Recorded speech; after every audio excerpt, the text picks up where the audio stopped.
कुंजाबी। आज की इस क्लास में सभी भक्तों का स्वागत है। अभी हम कीर्तन से स्टार्ट करेंगे। गोपी जना वल्लभा गिरिवर धारी जय।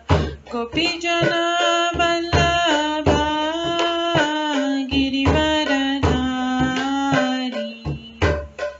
यशोदानंदन ब्रज जनरंजन। यशोदानंदन ब्रज जनरंजन। यमुना तीरावनचारी। यमुना तीरावनचारी जय। राधा माधव कुंज बिहारी जय। राधा माधव कुंज बिहारी। हरे कृष्णा कृष्णा कृष्णा हरे हरे। हरे रामा राम राम हरे हरे। हरे कृष्णा कृष्णा कृष्णा हरे हरे। हरे राम राम राम हरे हरे। हरे कृष्णा कृष्णा कृष्णा हरे हरे। हरे राम राम राम हरे हरे। हरे कृष्णा कृष्णा कृष्णा हरे हरे। हरे राम राम राम हरे हरे। हरे कृष्णा कृष्णा कृष्णा हरे हरे। हरे राम राम राम हरे हरे। हरे कृष्णा कृष्णा कृष्णा हरे हरे। हरे राम राम राम हरे हरे। हरे कृष्णा कृष्णा कृष्णा हरे हरे। हरे राम राम राम हरे हरे। जय राधा माधव राधे। जय राधा गोविंद राधे। जय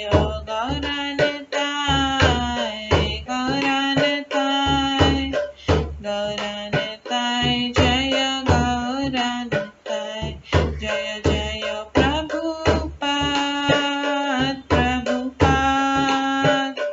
प्रभुपाद जय जय प्रभुपाद। जय जय गुरुदेव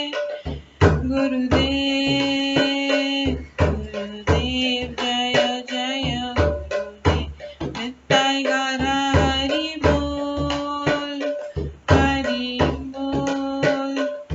हरि बोल नित्य गौर हरि बोल। गौर प्रेमानंदे हरि हरि बोल। हरे कृष्णा। आज की इस क्लास में सभी भक्तों का स्वागत है। अभी मंगलाचरण से स्टार्ट करेंगे। ओम अज्ञानतिमिरन्धस्य ज्ञानाञ्जनशलाकया चक्षुरुन्मिलितं येन तस्मै श्रीगुरुवे नमः। श्रीचैतन्यमनोभीष्टं स्थापितं येन भूतले स्वयं रूप कदा मह्यं ददाति स्वपदान्तिकम् वन्देऽहं श्रीगुरो श्रीयुतपदकमलं श्रीगुरुं वैष्णवांश्च श्रीरूपं साग्रजातं सहगणा रघुनाथान्वितं तं सजीवं साद्वैतं सावधूतं परिजनसहितं कृष्णचैतन्यदेवं श्रीराधाकृष्णपादान् सहगणा ललिता श्रीविशाखान्वितांश्च नमो विष्णुपदाय कृष्णपृष्ठाय भूतले श्रीमते भक्तिवेदान्त स्वामिन्निति नामिने नमस्ते सरस्वती देवे गौरवाणी प्रचारिणे निर्विशेषा शून्यवादी पाश्चात्यदेशतारिणे वाञ्छाकल्पतरुभ्यश्च कृपा सिन्धुभ्येव च पतितानां पावनेभ्यो वैष्णवेभ्यो नमो नमः। जय श्री कृष्ण चैतन्य प्रभु नित्यानंद श्री अद्वैत गदाधर शिवासादि गौर भक्तवृंद। हरे कृष्णा कृष्णा कृष्णा हरे हरे हरे राम राम राम हरे हरे। ओम नमो भगवते वासुदेवाय। ओम नमो भगवते वासुदेवाय। ओम नमो भगवते वासुदेवाय। नारायणं नमस्कृत्य नरं चैव नरोत्तमं देवीं सरस्वतीं व्यासं ततो जयमुदीरयेत्। नष्टप्रायेषु भद्रेषु नित्यं भागवत सेवया भगवते उत्तमश्लोके भक्तिर्भवति नैष्ठिकी। कृष्णाय वासुदेवाय देवकी नंदनाय च नन्दगोपकुमाराय गोविन्दाय नमो नमः। सर्ववेदान्तसारमे श्रीभागवतम् इष्यते तद्रसामृतात् नान्यत्र स्याद्रति क्वचित्। आराध्यो भगवान् ब्रजेश तनयस्तनुधाम वृन्दावन रम्या काचिदुपासना व्रजवधूवर्गेण या कल्पिता। श्रीमद्भागवतं प्रमाणम् अमलं प्रेम कुमार्थमः श्रीचैतन्य महाप्रभुमतम् इदं तत्रादरो न परम्। मूकं करोति वाचालं पङ्गुलङ्घयते गिरिं यत्कृपातमहं वन्दे परमानन्दमाधवम्। हरे कृष्णा।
हरे कृष्णा।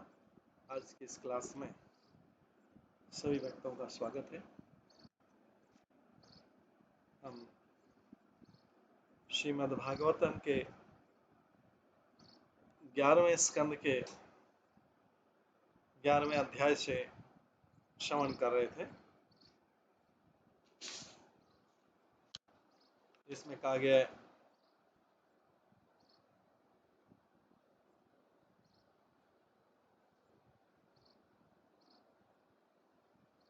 भगवान उद्धव से कहते हैं, साधु पुरुष उद्धव, ये जान लो कि तुम मेरी पूजा सूर्य, अग्नि, ब्राह्मणों, गौवों, वैष्णवों, आकाश, वायु, जल, पृथ्वी, आत्मा में तथा सारे जीवों में कर सकते हो।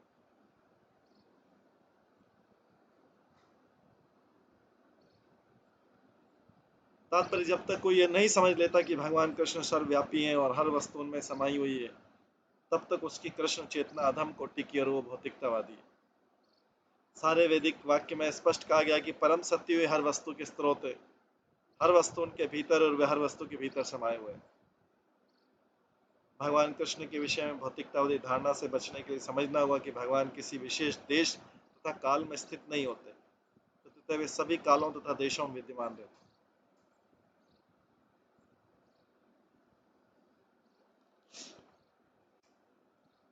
आगे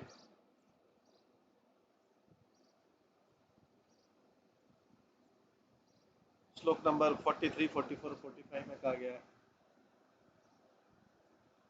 सूर्ये तु विद्या त्रया हविषा अग्नो यजेत माम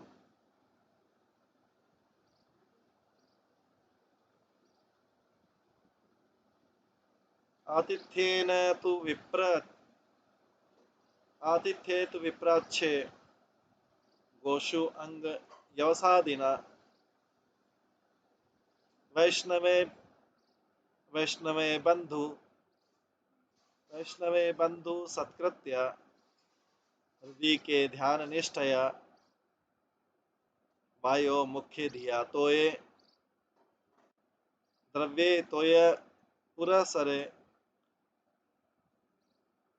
स्तनरिले मंत्र हृदय भोगे आत्मानम आत्मनि क्षेत्रज्ञम सर्वभूतेषु समत्वेन यजेत माम।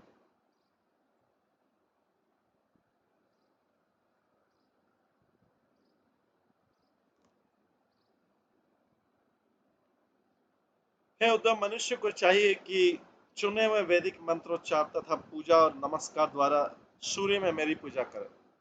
ये भगवान अपने विराट रूप की, जो लोग सामान्य पूजा नहीं कर पाते, विराट रूप की पूजा, क्योंकि सूर्य भगवान की आंखें हैं।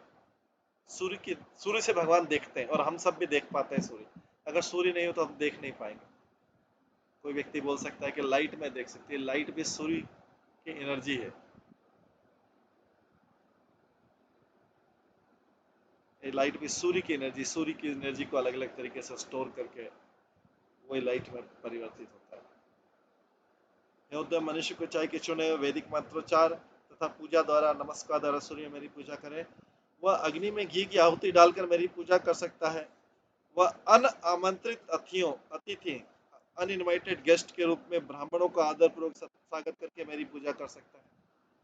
मेरी पूजा में उन्हें घास तथा उपयुक्त अन्य एवं उनके स्वास्थ्य एवं आनंद के लिए उपयुक्त सामग्री प्रदान करके तय की जा सकती है। भगवान की पूजा गायों में भी की जा सकती है। ये सब जो है, जिनको भगवान का डायरेक्ट प्रत्यक्ष रूप समझ में नहीं आता, उनके लिए क्या है, सूर्य के द्वारा सूर्य में मेरी पूजा करें। भगवान बोले सूर्य में मेरी पूजा करें, मैं सूर्य में भी हूँ। वो अग्नि में मेरी पूजा करें। वो अनामंत्रित अनइनवाइटेड गेस्ट में ब्राह्मणों का आदरपूर्वक स्वागत करके उनमें मेरी पूजा करें।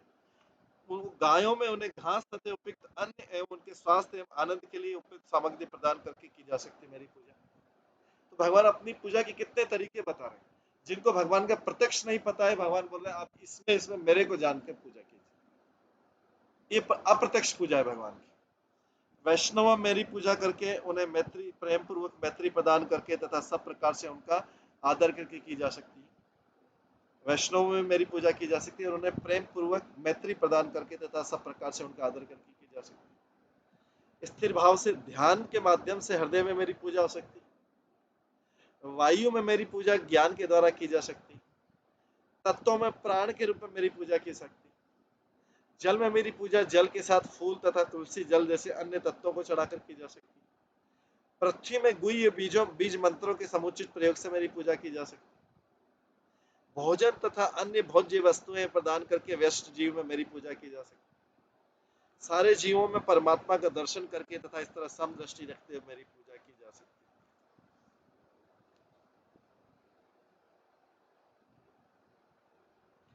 महत्व की बात है कि इन तीनों श्लोकों में भगवान इस बात पर बल देते हैं कि समस्त जीवों के भीतर व्याप्त भगवान की पूजा की जानी चाहिए। इनमें उसकी संस्तुति नहीं कि भगवान के अतिरिक्त किसी अन्य भौतिक या आध्यात्मिक वस्तु को सर्वोच्च माना जाए। भगवान को उनके सर्वव्यापक रूप में अपनी चेतना में रखते हुए 2400 घंटे पूजा के भाव में कोई व्यक्ति रह सकता है, क्योंकि पृथ्वी जल अग्नि वायु आकाश, पृथ्वी जल अग्नि वायु सूर्य, इन समय तो भगवान बोले मेरी पूजा की जा सकती है। ध्यान से भी मेरी पूजा की, सबके हृदय में परमात्मा के रूप में मेरी पूजा की जा सकती है, तत्वों में प्राण के रूप में मेरी पूजा की जा सकती है, भोजन तथा अन्य भोज्य वस्तुएं प्रदान करके व्यस्त जीव में मेरी पूजा की जा सकती है। इस तरह वो समस्त भौतिक तथा आध्यात्मिक तत्वों को भगवान कृष्ण की प्रेमा भक्ति में लगाने का प्रयास करेगा, जो इस तरह 2400 घंटे पूजा के भाव में रह सके। यदि अज्ञानवश कोई व्यक्ति भगवान को भूल जाता है तो भगवान से भिन्न किसी शक्तिशाली भौतिक तत्व की पूजा करने लगता है। ऊपर भी बोले तत्व की पूजा करना, लेकिन तत्व में मैं जो मैं हूं उसकी पूजा करना। जैसे जीव की पूजा नहीं करना, जीव के अंदर जो परमात्मा है उसका ध्यान करना, तो इस तरीके से व्यक्ति 24 घंटे ध्यान दे सकता।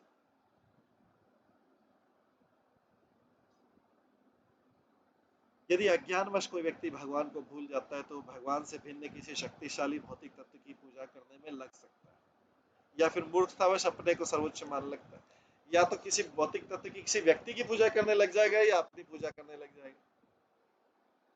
जबकि पहले भी लिखा है भौतिक तत्व व्यक्ति में परमात्मा जो है उसको देख के याद करना चाहिए कि कहाँ कहाँ पे है परमात्मा। इस तरह 24 घंटे भगवान का ध्यान किया जा सकता है। मनुष्य को चाहिए कि विवेक बने रखे, इंटेलिजेंट बने, अगर हर वस्तु के भीतर भगवान की पूज्य उपस्थिति को स्वीकार करे।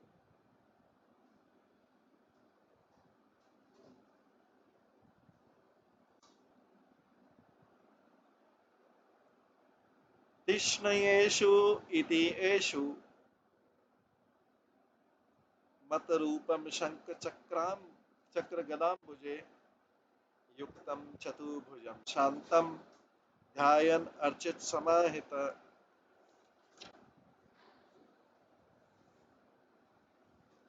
इस तरह पूर्ण वर्णित पूजा स्थलों में तथा मेरे द्वारा वर्णित विधियों से मनुष्य को मेरे शांत दिव्य तथा चतुर्भुज रूप का जो शंख सुदर्शन चक्र गदा कदम कमल से ध्यान करना चाहिए। इस तरह उसे मनोयोग पूर्वक मेरी पूजा करनी चाहिए। भगवान यहाँ पे ये बता रहे हैं। तात्पर्य, भगवान पहले ही बता चुके हैं कि वे अपने भक्तों के लिए विभिन्न दिव्य रूपों में प्रकट होते हैं, जिससे वे भगवान के प्रति असीम प्रेम बढ़ा सके।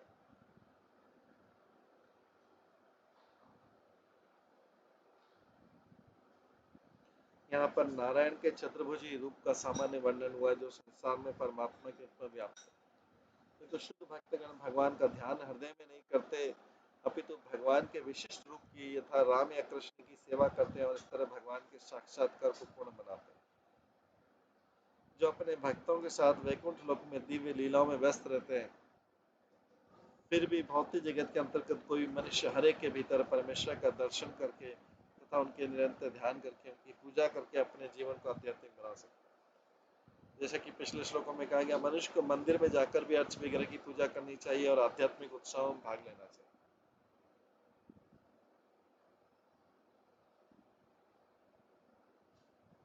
उसे गर्वित नहीं होना चाहिए और ये दावा नहीं करना चाहिए कि मंदिर जाने की आवश्यकता नहीं है, क्योंकि वो प्रकृति में भगवान का ध्यान करता है।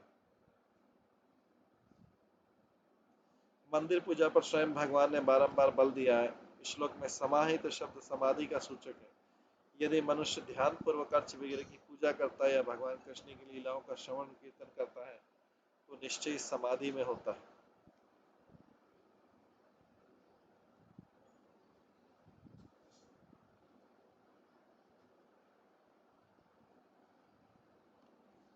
24 घंटे भगवान की पूजा करने से, उनकी महिमा का गान करने से मनुष्य मुक्त आत्मा बन जाता है और इस जगत के प्रभाव से धीरे धीरे पूरी तरह से ऊपर उठ जाता है। जीव को आत्मा कहते हैं क्योंकि इससे उसका संबंध परमात्मा अर्थात भगवान से। भगवान की पूजा करने से हमारा शाश्वत स्वभाव पुनर्जीवित होता है और जो जो भक्ति में हमारा उत्साह तथा स्थैर्य बढ़ता जाता है, भौतिक जगत समाप्त होता जाता है। भौतिक जगत समाप्त होना मतलब हमारी भौतिक चेतना समाप्त होती जाती है।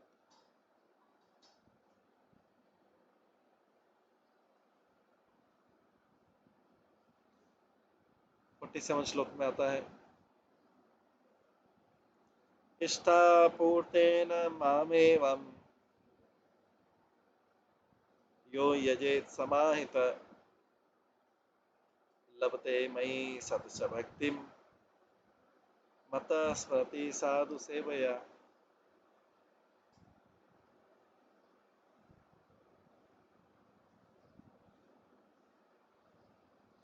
मेरी तुष्टि के लिए जिसने यज्ञ तथा शुभ कार्य किए हैं और इस तरह से मेरी जो एकाग्र ध्यान से मेरी पूजा करता है वो मेरी अटल भक्ति प्राप्त करता है। ऐसा पूजक उत्तम कोटि की अपनी सेवा के कारण मेरा स्वरूप सिद्ध ज्ञान प्राप्त करता है।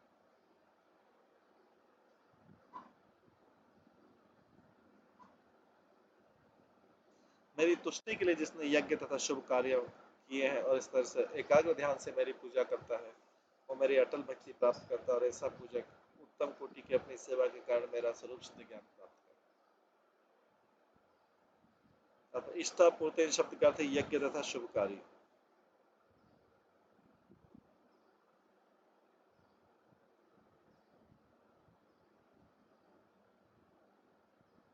इष्ट मतलब होता है भगवान, तो इष्टा पूर्ति उनकी उनकी पूर्ति के लिए, उनकी संतुष्टि के लिए जो कार्य यज्ञ शुभ कार्य, इससे शुद्ध भक्ति के मार्ग से किसी प्रकार का विचलन सूचित नहीं होता है। भगवान कृष्ण या विष्णु यज्ञ के स्वामी कहलाते हैं। भगवद गीता में भगवान कृष्ण कहते हैं, भक्ता राम यज्ञ तपसा, मैं समस्त यज्ञ का वास्तविक भोक्ता हूँ। सर्वोच्च यज्ञ भगवान का कीर्तन है। भगवान नाम के शरण ग्रहण करने से मनुष्य को अचल भक्ति तथा परम सत्य का स्वरूप सिद्ध ज्ञान प्राप्त होता है। स्वरूप सिद्ध भक्त अपने भक्ति के माल में बहुत सावधान रहता है और उसे वो अपना प्राण समझता है। वो अपने गुरु तथा भगवान के चरण कमलों की निरंतर पूजा करके तथा महिमा गान करके अपने को भक्ति के योग्य बनाए रखता है। हरिनाम कीर्तन तथा गुरु पूजा ऐसे व्यवहारिक साधन है जिनसे शुद्ध भक्ति प्राप्त की जा सकती है। जब हरिनाम कीर्तन का विस्तार किया जाता है तो कृष्ण संकीर्तन कहलाता है। मनुष्य को अप्रामाणिक तपस्या या यज्ञ करके शुष्क नहीं बनना चाहिए, बल्कि तो उसे कृष्ण के संकीर्तन रूपी महान यज्ञ में उत्साह के साथ जुड़ जाना चाहिए, जिससे मनुष्य जीवन की सर्वोच्च शुद्धि प्राप्त की जा सके।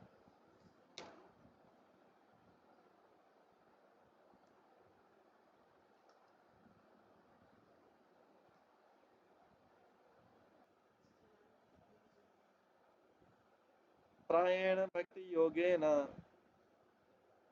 सतसंगेन विनोद्भव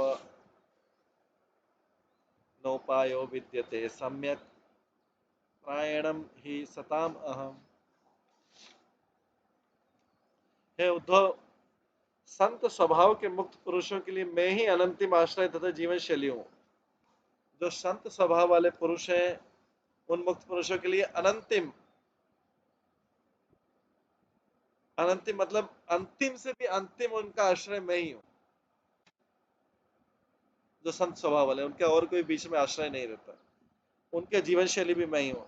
अतः यदि कोई व्यक्ति मेरे भक्तों की संगति से संभव मेरा प्रेमा भक्ति में परिवर्तन नहीं होता तो सभी व्यवहारिक उद्देश्यों के दृष्टिकोण से प्राय भौतिक जगह से बचने का कोई उपाय उनके पास नहीं रह जाता।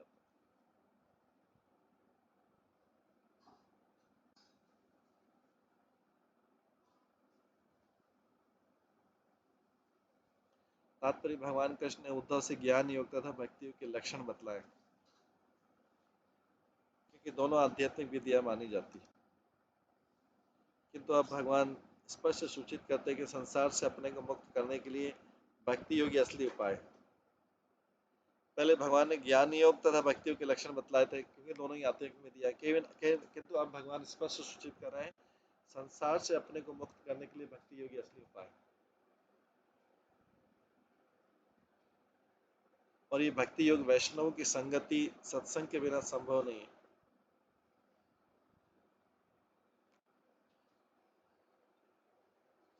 भक्ति मिश्र ज्ञान के मार्ग में तब भी 3 गुण प्रभाव डालते हैं। शुद्ध आत्मा को दार्शनिक मनोधर्म, कठोर तपस्या, निर्विशेष ध्यान में प्रवृत्त होने की इच्छा नहीं होती।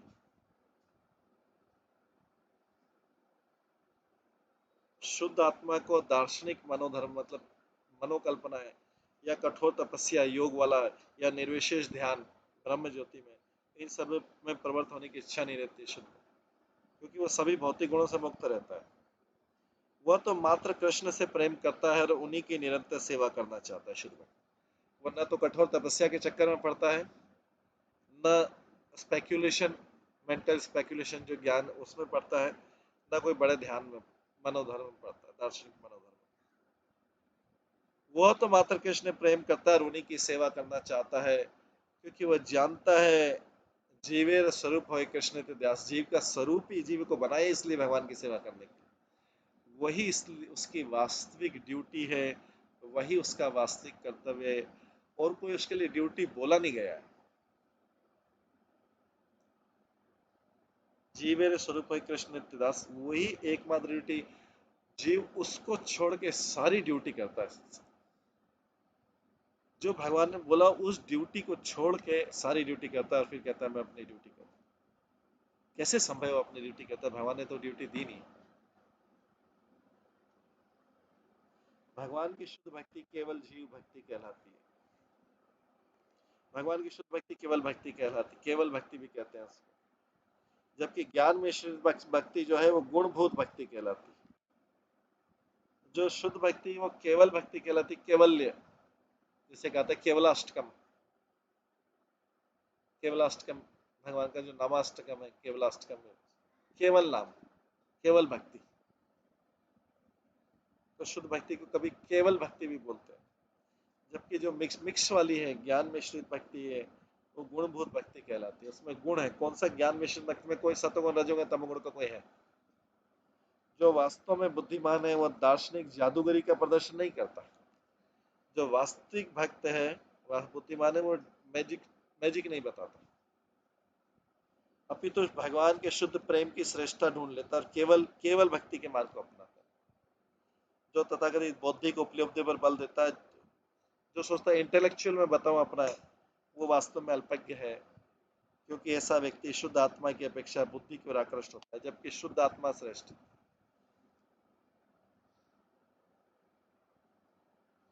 किंतु यह भी समझना चाहिए कि शुद्ध भक्ति ज्ञान रहित या बौद्धिकता विरोधी भक्ति नहीं है। परम सत्य तो आंशिक सत्य से कहीं अधिक व्यापक है।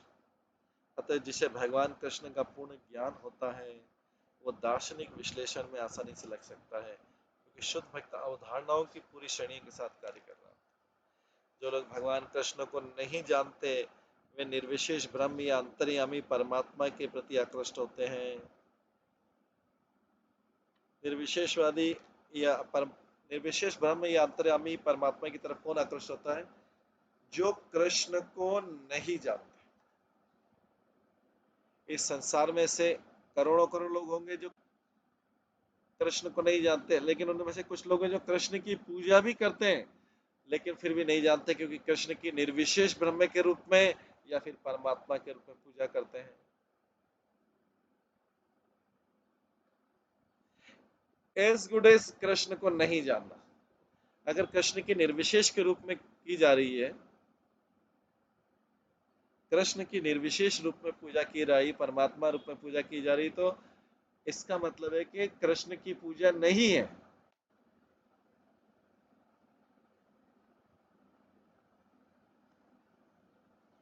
और अगर कोई कृष्ण के विग्रह की पूजा करे तो फिर कृष्ण निराकार कैसे हो सकता है, निर्विशेष कैसे हो सकता है? अगर कृष्ण के विग्रह की पूजा कर रहा है कोई, किसी भी रूप में, शालिग्राम रूप में या किसी भी रूप में,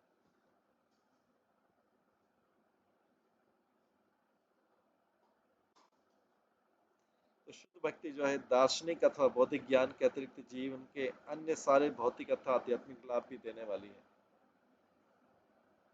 अतः जो व्यक्ति किसी कारण से भक्ति को छोड़कर अन्य कोई विधि अपनाता है वो दुर्भाग्यवश कृष्ण भक्ति को नहीं समझता। यहाँ पर इस बात पर बल दिया है कि अन्य भक्तों की संगति से भक्ति का अनुशीलन किया जाए। दूसरी ओर ज्ञान योग का अकेले अनुशीलन किया जा सकता है, क्योंकि ज्ञान में किन्हीं भी दो मनोधर्मी चिंतकों का किसी वाद विवाद में फंसे बिना बिना एकमत होना संभव नहीं होता।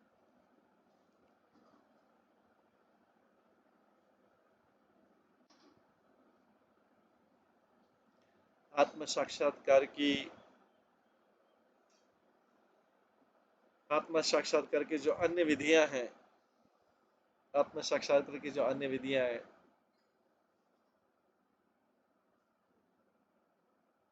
उनकी तुलना बकरी के गलस्तन से की गई है। बकरी के गले में भी स्तन होता है लेकिन उससे दूध नहीं निकलता, तो गले में लटकने वाला स्तन होता है। असली दूध तो उनके थनों से निकलेगा, पर वे स्तन जैसे तो लगते हैं कि इनसे उनसे दूध नहीं निकलता। इस संदर्भ में श्री विश्वनाथ चक्रवर्ती ठाकुर ने निम्नलिखित श्लोक उद्धृत किए हैं, जो क्रमशः श्री उद्धव, सुखदेव गोस्वामी तथा नारद मुनि द्वारा कहे गए। तापत्रेण बीतासि घोरे संताप्यमानस्य भवाध्वनिः पश्यामि नान् शरणं त्वामङ्घ्रि दन्दात् पत्ताद्र व्रतः विवर्षात्। हे प्रभु, जो व्यक्ति संसार रूपी जाल में फिर गिर कर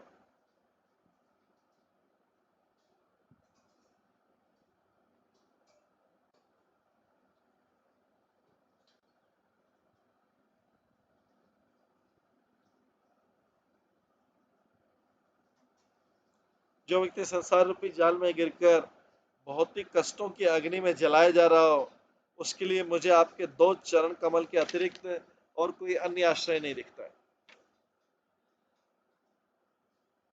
तो इसमें उद्धव, सुखदेव गोस्वामी और नारद मुनि कर रहे हैं, हे प्रभु, भगवान से प्रार्थना कर रहे हैं, जो व्यक्ति संसार रूपी जंजाल में गिरकर भौतिक कष्टों की अग्नि में जलाया जा रहा हो, उसके लिए मुझे आप दो चरण कमल के अतिरिक्त कोई अन्य आश्रय नहीं दिखता,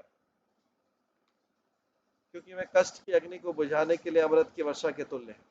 ये दो आपके दो चरण कमल यही संसार में बचा सकते हैं।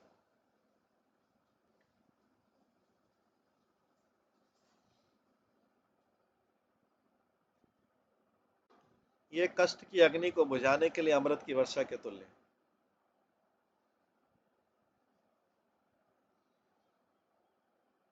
भागवतम के इसी भागवतम के 19वें अध्याय में 11वें स्कंद के 19वें अध्याय में आएगा, 9वें श्लोक में आएगा, संसार सिंधु मतिदोस्तर्मतितीर्षो नान्य प्लवो भगवत पुरुषोत्तमस्य लीला कथार्ष निशिवन्मन्तरेण पुंसो भवेद विविधनो खदवार्दितस्य। यह संसार सागर के समान है जिसको पार कर पाना अत्यंत कठिन है।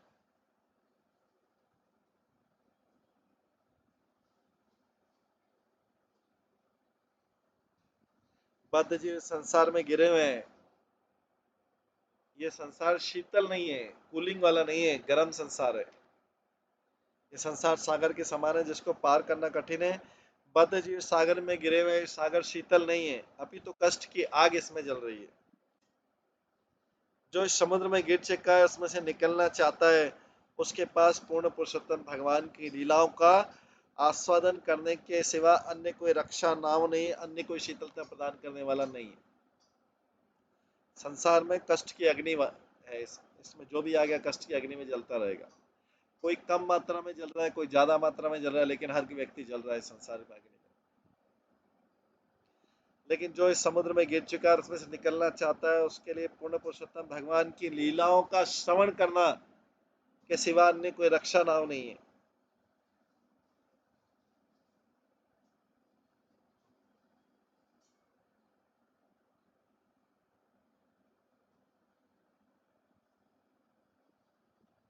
आगे आता है, किम्मा योगेन सांख्येन न्यास साध्याय योरपि किम्मा श्रेयो भिर्नयश्च न यत्र पदो हरि। योग पद्धति, दार्शनिक चिंतन, संसार का मात्र परित्याग या वैदिक अध्ययन से क्या लाभ? वस्तुतः हमारे अस्तित्व के स्रोत भगवान कृष्ण के बिना किसी तथाकथित शुभ विधि से क्या लाभ? इस संसार की सारी शुभ विधि भी कर लो तो भी कृष्ण के बिना इस तथाकथित शुभ विधि से क्या लाभ? तो इसको तथाकथित शुभ बोला गया। इस भौतिक जगत का जो भी ऑस्पिशियस और इनऑस्पिशियस है, शुभ और अशुभ है, वास्तव में कोई भी शुभ या अशुभ नहीं है, लेकिन भगवान से संबंधित कर दिया जाए तो शुभ हो जाता है। भगवान कृष्ण के बिना किसी तरह का शुभ विधि से क्या लाभ? जैसे श्लोक में कहा गया, यदि सामान्यतः प्रायण भक्तों की संगति के द्वारा भक्ति के बिना भौतिक बंधन से छूट पाना असंभव है, तो कलयुग में कृष्ण भावनावत आंदोलन के बिना मोक्ष की संभावना नहीं के बराबर।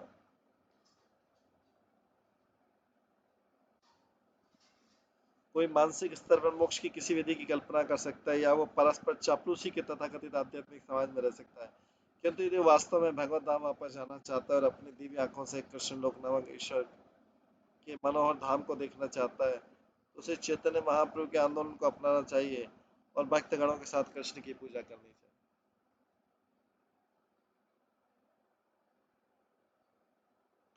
इस अध्याय का अंतिम श्लोक है, अथेत परमं गुह्यं शृण्वत यदुनंदन सुगोप्यम् अपि वक्ष्यामि तमे भक्तिस्मृत सखा। हे उद्धव, हे यदुकुल के प्रिय,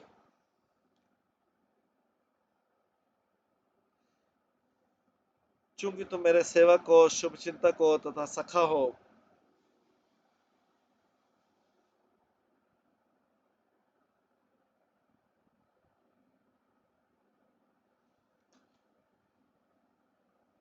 अतः अब मैं तुमसे अत्यंत गुही ज्ञान कहूंगा। अब इसे सुनो, क्योंकि मैं इन महान रहस्यों को तुम्हें बताने जा रहा हूं। तो जैसे अर्जुन को बोलते कि अब मैं तुम्हें कॉन्फिडेंशियल नॉलेज कहूंगा, उसी प्रकार से भगवान उद्धव को भी बोल रहे हैं, अब मैं तुम्हें सबसे कॉन्फिडेंशियल नॉलेज कहूंगा।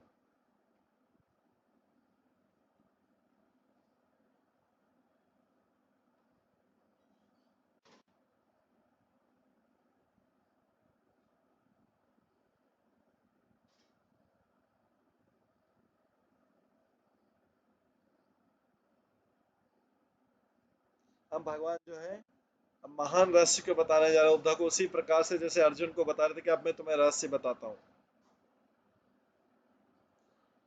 तो तात्पर्य श्रीमद् भागवतम के प्रथम अध्याय में कहा गया है कि ब्रूयो स्निग्धस्य शिष्यस्य गुरुवो गुह्यम अप्युत। प्रामाणिक गुरु अपने निष्ठावान शिष्य को सारे दिव्य रहस्य बतला देता है। श्री उद्धव ने पूरी तरह से भगवान कृष्ण की शरण ली थी। केवल ऐसी अवस्था में भगवान उन्हें ऐसे रहस्य बतला सकते हैं, क्योंकि बिना पूर्ण श्रद्धा के आध्यात्मिक ज्ञान प्रदान कर पाना असंभव है। आत्म साक्षात्कार की अन्य विधियां जैसे दार्शनिक चिंतन अपूर्ण तथा अस्थिर है, क्योंकि कर्ता की निजी इच्छाएं होती है और ऐसी निश्चित विधि नहीं जिससे भगवान पूरी कर प्राप्त की जा सके। दूसरी ओर भगवान के शुद्ध भक्तों की संगति में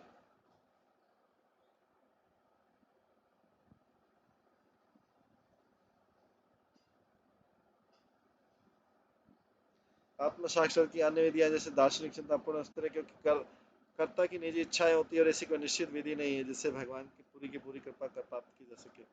दूसरी ओर भगवान के शुद्ध भक्तों की संगति अपने आप में पर्याप्त विधि है, जिससे वांछित फल की गारंटी रहती है। मनुष्य को शुद्ध भक्तों की संगति करना सीखना चाहिए, इससे उसका जीवन सफल हो सकेगा। यही इस अध्याय का सार समाहार है। ये इस अध्याय का सार समाचार है, बद्ध तथा मुक्त जीव के लक्षणों का। तो यहाँ पे भी बोल रहे हैं,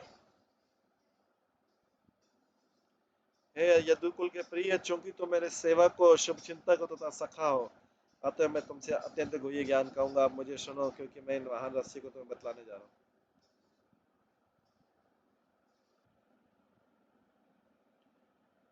आत्म साक्षात्कार की अन्य विधियों जैसे दार्शनिक चिंतन अपूर्णतः स्थिर है, क्योंकि कर्ता की निजी इच्छाएं होती है और इसी कोई निश्चित विधि नहीं है जिससे भगवान की पूरी पूरी कृपा प्राप्त हो सके। दूसरी ओर भगवान के शुद्ध भक्तों की संगति अपने आप में पर्याप्त विधि है, जिससे वांछित फल की गारंटी रहती है।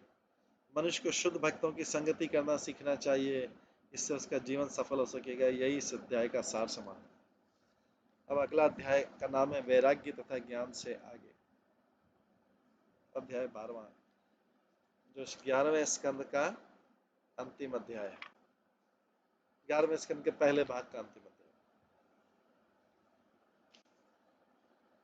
श्री भगवान वाच, नरोदयति माम योगो,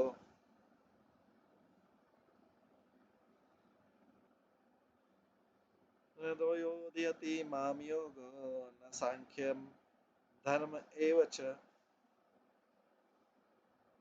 न स्वाध्याय तप त्याग, न यष्टापूर्तम, न दक्षिणा, व्रतानि यज्ञ छंदांसि, तीर्थानि नियमायम, यथा वृंदे सतसंग सर्वसंगपरिमाम।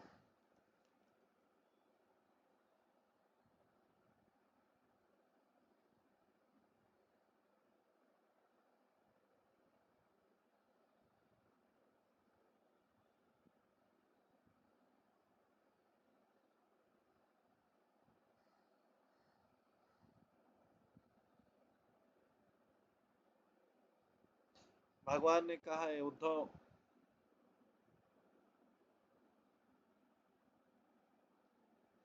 भगवान ने कहा उद्धव, मेरे शुद्ध भक्तों की संगति करने से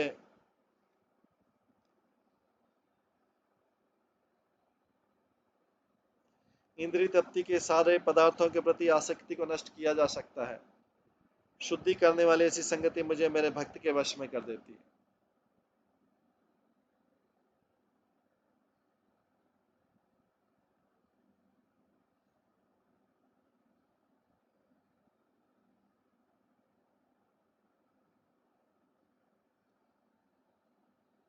हे उद्धव, मेरे शुद्ध भक्तों की संगति करने से इंद्रिय तृप्ति के सारे पदार्थों के प्रति आसक्ति को नष्ट किया जा सकता है। शुद्धि करने वाली ऐसी संगति मुझे मेरे भक्त के वश में कर देती है। कोई चाहे अष्टांग योग करे, प्रकृति के तत्वों का दार्शनिक विश्लेषण करने में लगा रहे, चाहे अहिंसा तथा शुद्धता के अन्य सिद्धांतों का अभ्यास करे, वेद उच्चार करे, तपस्या करे, संन्यास ग्रहण करे, कुआं खुदवाए, वृक्ष लगवाए तथा जनता के अन्य कल्याण कार्यों को संपन्न करे, चाहे दान दे, कठिन व्रत करे, देवताओं की पूजा करे, गुह्य मंत्रों का उच्चारण करे, तीर्थ स्थान में जाए या छोटे बड़े अनुशासनात्मक आदेशों को स्वीकार करे, तो इन सभी कार्यों को संपन्न करने करके भी कोई मुझे अपने वश में नहीं कर सकता।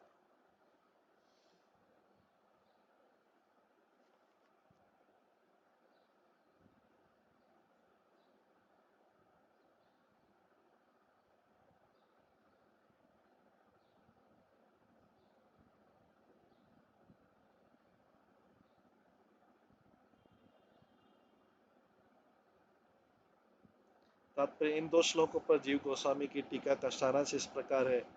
जो व्यक्ति भगवत भक्तों की औपचारिक पूजा द्वारा अथवा संगति करके उनकी सेवा कर सकता है,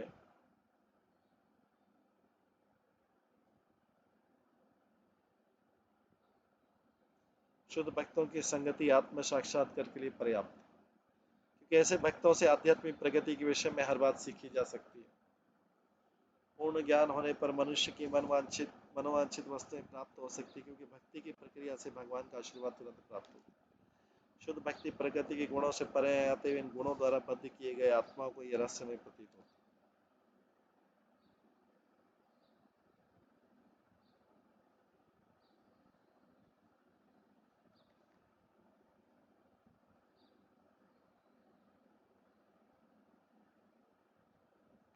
पिछले अध्याय में भगवान ने कहा, हविष्याग्नो यजेत माम घी, की आहुति देकर मनुष्य अग्नि में मेरी पूजा कर सकता है।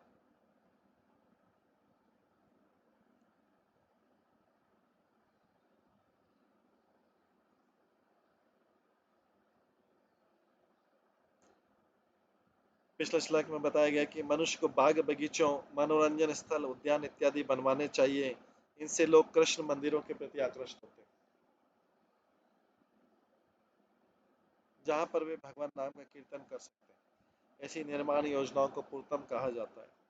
यद्यपि इन दोनों श्लोकों में भगवान कृष्ण ने उल्लेख करते कि उनके शुद्ध भक्तों की संगति योग, दार्शनिक चिंतन, यज्ञ तथा जन कल्याण कार्यों की तुलना में अधिक शक्तिशाली। उनके शुद्ध भक्तों की संगति,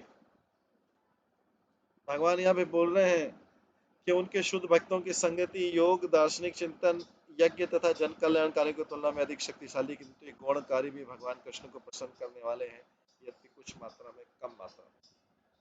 ये कार्य विशेष रूप से तब भगवान को प्रसन्न करने वाले होते हैं जब सामान्य भौतिकवादी लोगों द्वारा संपन्न होकर भक्तों द्वारा किए जाते हैं। इसलिए यथा तुलनात्मक शब्द का प्रयोग हुआ है। दूसरे शब्दों में यज्ञ, तप तथा दार्शनिक अध्ययन जैसे कार्य मनुष्य को भक्ति करने के योग्य बना सकते हैं।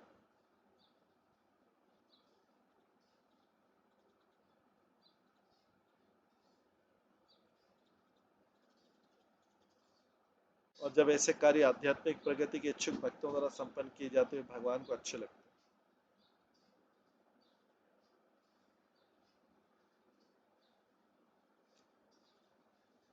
व्रतानी के उदाहरण के द्वारा अध्ययन किया जाता है। ये आदेश की मनुष्य एकादशी व्रत समस्त वैष्णव के लिए स्थायी व्रत है। अतः इन श्लोकों से अर्थ नहीं निकालना चाहिए कि एकादशी व्रत की उपेक्षा की जा सकती।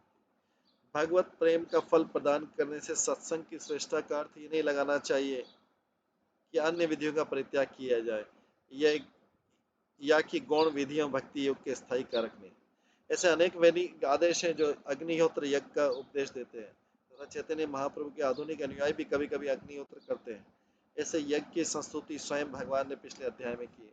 अतः भगवत भक्तों को उसका परित्याग नहीं करना चाहिए।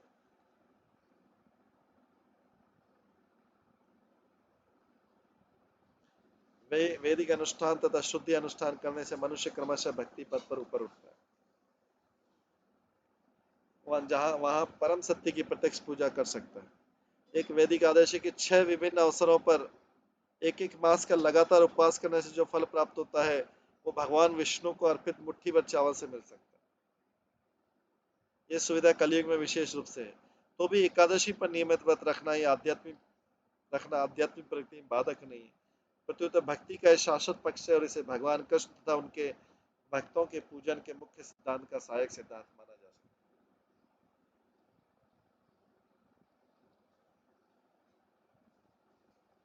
चूंकि ऐसे गौण सिद्धांतों से मनुष्य प्रारंभिक भक्ति विधियां पूरी करने के योग्य बनता है, अतः वे भी अत्यंत उपयोगी हैं। इसलिए ऐसे गौण सिद्धांतों का उल्लेख पूरे वैदिक वाक्य में पाया जाता है। यह निष्कर्ष निकाला जा सकता है कि ऐसे गौण सिद्धांत कृष्ण भावना की प्रगति के लिए अनिवार्य है, अतः मनुष्य को व्रत का परित्याग नहीं करना चाहिए।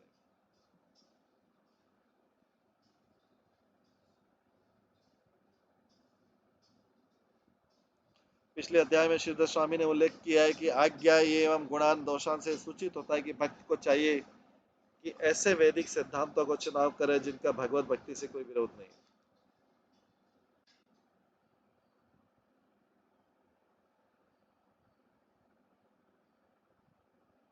उपवास, देव पूजा तथा योगाभ्यास की अनेक जटिल विधियां तथा विस्तृत वैदिक अनुष्ठान श्रवण कीर्तन विष्णु की विधि में बाधा उत्पन्न करते हैं, इसलिए वैष्णव जन उनका भी बहिष्कार करते हैं। किंतु जो विधियां भक्ति में सहायक को उन्हें स्वीकार करना चाहिए। यहाँ पर महाराज युधिष्ठिर का उदाहरण दिया जा सकता है, जिन्हें मृत्यु शैया पर लेटे भीष्मदेव ने उपदेश दिया।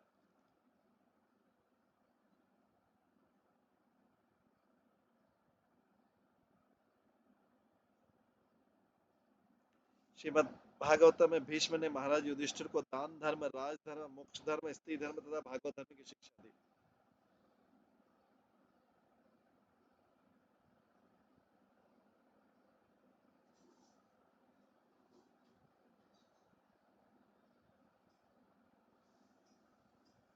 श्रीमद भागवत में भीष्म ने महाराज युधिष्ठिर को दान धर्म, राजधर्म, मोक्ष धर्म, स्त्री धर्म तथा भागवत धर्म की शिक्षा दी। भीष्म ने अपना विवेचन भागवत धर्म तक सीमित नहीं रखा, क्योंकि कृष्ण ने महाराज युधिष्ठिर को राजा रूप में कार्य करने की भक्ति प्रदान की और इस सेवा को संपन्न करने के लिए महाराज युधिष्ठिर को नागरिक मामलों का विस्तृत ज्ञान आवश्यक था। किंतु जो व्यक्ति समाज में ऐसी नियत भक्ति का संपादन नहीं करता, उसे अनावश्यक रूप से भौतिक जगत में हाथ नहीं डालना चाहिए।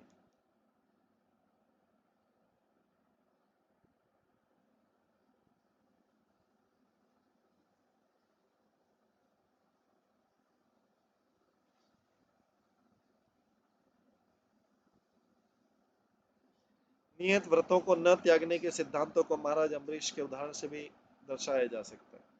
श्रीमद् भागवतम के 9वें स्कंद में हम पाते हैं कि यद्यपि महाराज अम्बरीश ने विस्तृत वैदिक यज्ञ संपन्न किए थे, किंतु उनका उद्देश्य भगवान को तुष्ट करना रहता था। उनके राज्य के नागरिक स्वर्ग नहीं जाना चाहते थे, क्योंकि वे वैकुंठ की महिमा का श्रवण निरंतर करते रहते। अम्बरीश महाराज ने अपनी महारानी समेत 1 वर्ष तक एकादशी का निर्जल उपवास रखा। अम्बरीश भाई अपनी हर एकादशी को, जो 1 वर्ष में हर एकादशी आती है, उसमें निर्जल कर हमने अपनी महारानी समेत 1 वर्ष तक एकादशी तथा द्वादशी का व्रत रखा था, अपनी महारानी समेत। चूंकि अम्बरीश महाराज को वैष्णव का शिरोमणि माना जाता है, और चूंकि उनका आचरण आदर्श में था, अतः ये निष्कर्ष निकाल सकते हैं एकादशी पर उपवास कर रखने जैसे व्रत वैष्णवों के लिए अनिवार्य है। वैदिक वाक्य में भी कहा गया कि यदि लापरवाही से कोई वैष्णव एकादशी पर व्रत नहीं रखता, तो उसकी भगवान विष्णु की पूजा व्यर्थ जाती है और नरक को जाता है।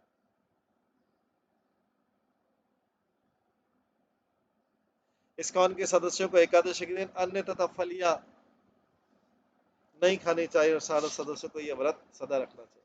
यहाँ पे फलियां लिखा, मतलब बीन्स, फल नहीं लिखा, कोई फल फल नहीं समझा। यदि कोई यदि कोई मिथ्या ही सोचता है कि वह महान तपस्या, संस्कृत साहित्य के प्रखर अध्ययन, दान के वदान्य कर्मों द्वारा भगवान कृष्ण की संगति प्राप्त कर सकता है, तो उसकी कृष्ण चेतना विरूपित होकर क्षीण हो जाएगी। मनुष्य को चाहिए कि श्री चैतन्य महाप्रभु के उदाहरण को याद रखें, जिन्होंने भगवान कृष्ण के विषय में निरंतर श्रवण तथा कीर्तन द्वारा कृष्ण भावन का अभ्यास किया। यदि कोई व्यक्ति उपवास, अध्ययन, तपस्या अथवा यज्ञ द्वारा चैतन्य महाप्रभु के संकीर्तन आंदोलन में भाग लेने के लिए अधिक उपयुक्त बनता है, तो ऐसे कार्य भी भगवान कृष्ण को प्रसन्न करने वाले हैं। किंतु यहाँ पर भगवान स्पष्ट कहते हैं कि भक्ति योग में ऐसे कार्य कभी भी केंद्रीय महत्व के नहीं बन सकते। उन्हें सत्संग की परम विधि के सहायक के रूप में रहना पड़ेगा। श्री मध्वाचार्य ने वैदिक साहित्य से उद्धरण किया कि यदि कोई व्यक्ति भगवत भक्तों का अपमान करता है, यदि कोई भगवत भक्तों का अपमान करता है, तो उनकी संगति नहीं कर और उनकी संगति करना नहीं सीखता, तो भगवान विष्णु ऐसे व्यक्ति के मार्ग में विघ्न डालते हैं, जिससे वो भगवान की संगति ना प्राप्त कर सके। तो मध्वाचार्य साहित्य को उदाहरण दिया कि यदि कोई व्यक्ति भगवत भक्तों का अपमान करता है और उसकी संगति करना नहीं सीखता, तो भगवान विष्णु ऐसे व्यक्ति के मार्ग में विघ्न डालते हैं, जिससे वो भगवान की संगति नहीं प्राप्त कर सकते।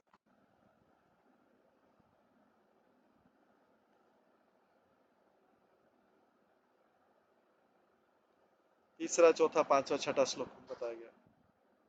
सत्संगे ही देते या तो धाना मृगा खगा गंधर्व अप्सरस नागा सिद्धाचारण गुह्यका विद्याधरा मनुष्येषु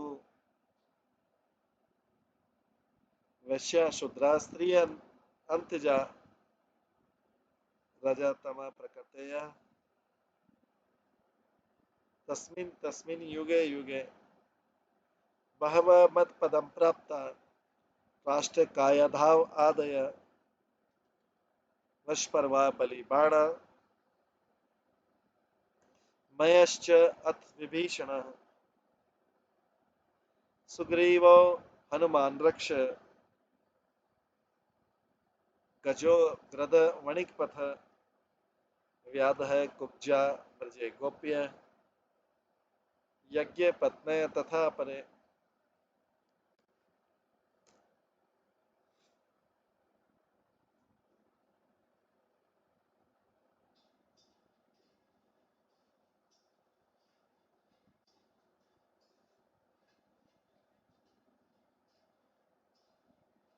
प्रत्येक युग में रजो तथा तमोगुण में फंसे अनेक जीवों ने मेरे भक्तों की संगति प्राप्त की है।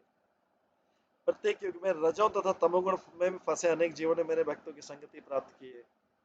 इस प्रकार दैत्य, राक्षस, पक्षी, पशु, गंधर्व, अप्सरा, नाग, सिद्ध, चारण, गुह्यक तथा विद्याधर जैसे जीवों के साथ वैश्य, शूद्र, स्त्रियां तथा निम्न निम्न श्रेणी के मनुष्य मेरे धाम को प्राप्त कर सके। वृत्तासुर, प्रहलाद महाराज तथा उन जैसे अन्यों ने मेरे भक्तों की संगति के द्वारा मेरे धाम को प्राप्त किया। इसी प्रकार वश परवा, बलि महाराज, बाणासुर, मैं, विभीषण, सुग्रीव, हनुमान, जामन, गजेंद्र, जटायु, तुलाधार, धर्मव्याध, कुब्जा, वृंदावन की गोपियां तथा यज्ञ कर रहे ब्राह्मणों की पत्नियां भी मेरा धाम प्राप्त कर चुकी। मतलब रजोगुण तमोगुण वाली भी मेरी फंसे जीवों ने मेरे भक्तों की संगति प्राप्त की है। दैत्य और राक्षसों ने भी प्राप्त की है, भक्तों ने भी प्राप्त की है मेरे भक्तों की संगति।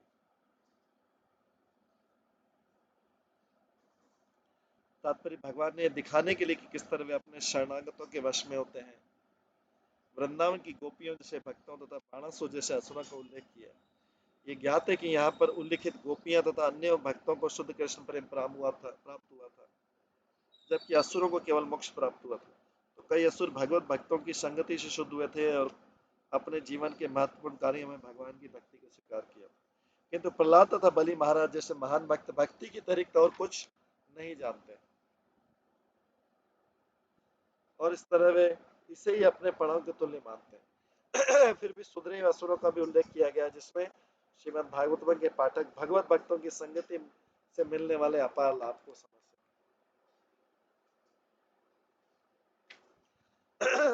वृत्तासुर असुर अपने पूर्व जन्म में पवित्र राजा चित्रकेतु था, और उसने श्री नारद मुनि, श्री अंगिरा मुनि तथा भगवान शंकर का सानिध्य प्राप्त किया था। हिरण्यकश्यप के पुत्र होने से प्रहलाद महाराज दैत्य समझे जाते हैं। फिर भी जब वे अपनी माता कयादु के गर्भ में थे, तो उन्हें ध्वनि के माध्यम से नारद मुनि की संगति प्राप्त हुई। बृहस्पति असुर को उसकी माता ने जन्म देते ही त्याग दिया था, किंतु वो किसी मुनि द्वारा पाला जाकर भगवान विष्णु का भक्त बना। बलि महाराज ने अपने पितामह प्रहलाद महाराज की तथा भगवान वामन देव ने भी उनकी संगति प्राप्त की।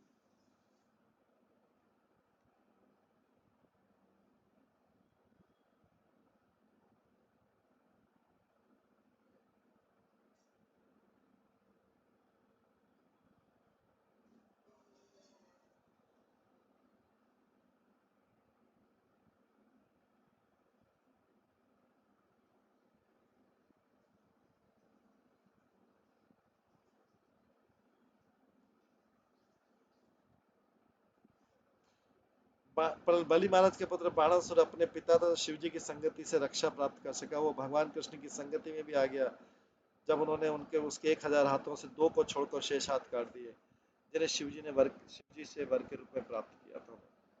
भगवान कृष्ण की महिमा समझ लेने के बाद बाणासुर भी महान भक्त बन गया। मैं दानव ने पांडवों के लिए सभा भवन तैयार किया और भगवान कृष्ण की संगति में आया, और अंत में भगवान की शरण ग्रहण कर। विभीषण जो है रावण का भाई था और पवित्र स्वभाव का असुर था, उसने हनुमान तथा रामचंद्र की संगति की।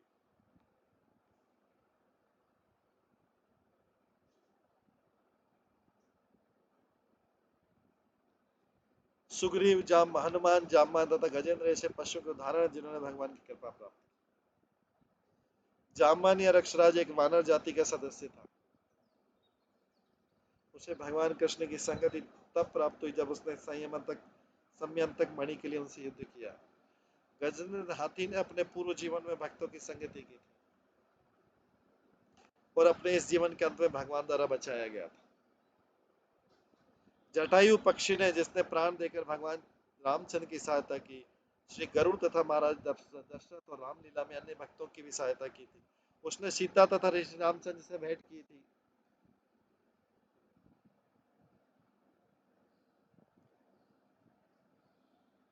श्री जीव गोस्वामी के अनुसार गंधर्व, अप्सराओं, नागों, सिद्धों, चारणों, गुह्यों को तथा विद्याधरों ने भक्तों की जिस तरह से संगति की, वह बहुत प्रमुख न थी।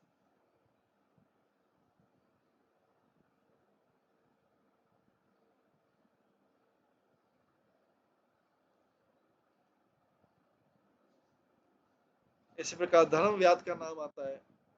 धर्म व्याध एक अहिंसक व्याध की कथा वराह पुराण में वर्णित है, जिसमें भक्तों की संगति की महिमा बतलाई गई। अपने पूर्व जीवन में वह ब्रह्म राक्षस बन गया था, किंतु अंत में उसका उद्धार हो गया।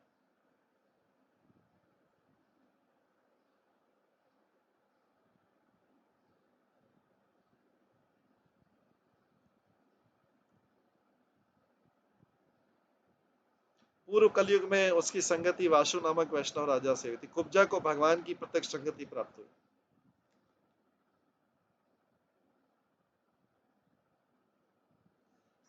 वह अपने पूर्व जन्म में श्री नारद मुनि के सानिध्य में थी। वृंदावन की गोपियों ने अपने पूर्व जन्म में साधु पुरुषों की सेवाएं की थी।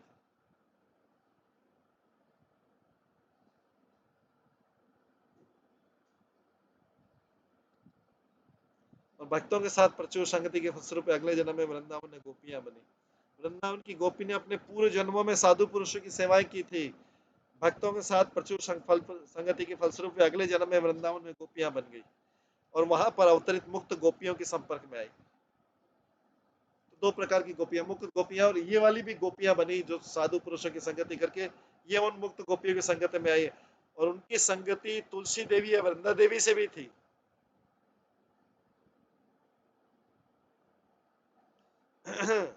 यज्ञकर्ता ब्राह्मणों की पत्नियों को कृष्ण द्वारा भेजे गए फूल फूल माला तथा सुपारी बेचने वाली स्त्रियों की संगति प्राप्त हुई थी, जिससे उन्होंने भगवान कृष्ण के विषय में सुना।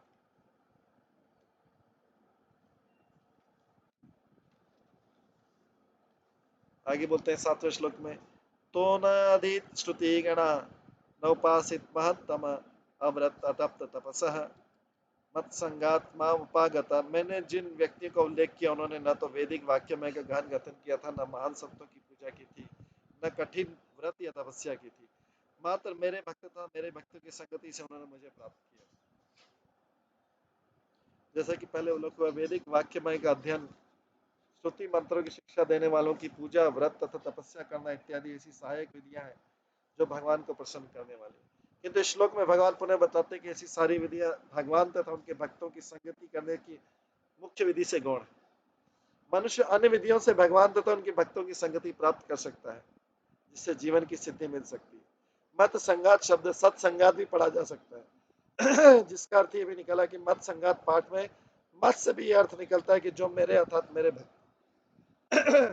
श्रीमद श्री श्रीधर स्वामी उल्लेख करते हैं कि शुद्ध भक्त अपनी संगति से कृष्ण भावना मंत्र प्रदर्शित कर सकता है, प्रगति कर सकता है, क्योंकि अपने कार्य तथा चेतना की संगति करने से भगवान की संगति प्राप्त कर सकता है। तो इस संगति का एक और नया तरीका है कि शुद्ध भक्त अपनी ही संगति से कृष्ण भावना में प्रगति कर सकता है, क्योंकि अपने कार्यों तथा अपनी चेतना से संगति करने से वो भगवान से संगति कर सकता है। शुद्ध भक्त के लिए खाली अपनी कर, इस प्रकार से ये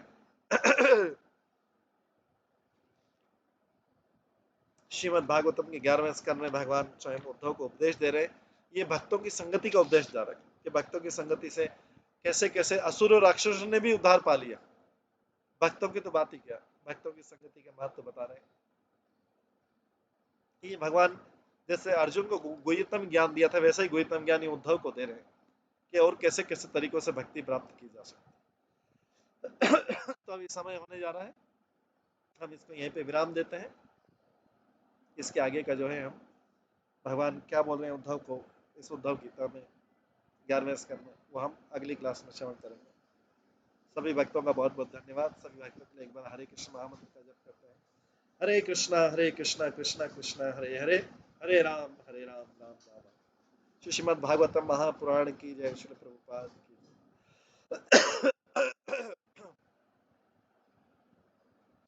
सभी भक्तगणों की जय, सभी आचार्य गणों की।